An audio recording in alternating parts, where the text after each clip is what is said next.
Concludiamo con Toussaint Louverture, che è un brano tipico dell'inizio concerto di Sant'Anna insieme a Soul Sacrifice. Ciao a tutti, grazie per la bellissima accoglienza, grazie di cuore.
Grazie, ciao.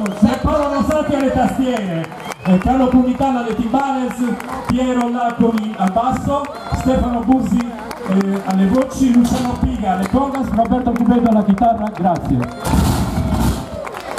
Col voto finale, i Santana, diciamo i Carlos, eravate voi due alla fine, Roberto e Stefano. Grazie Santana Tribe, tanta energia e quanto anche lavoro per mettere insieme una scaletta che poi suoni un artista così straordinario come Carlos Santana e tutti i musicisti che lo hanno seguito durante tutta la carriera. Il tempo solo di dare il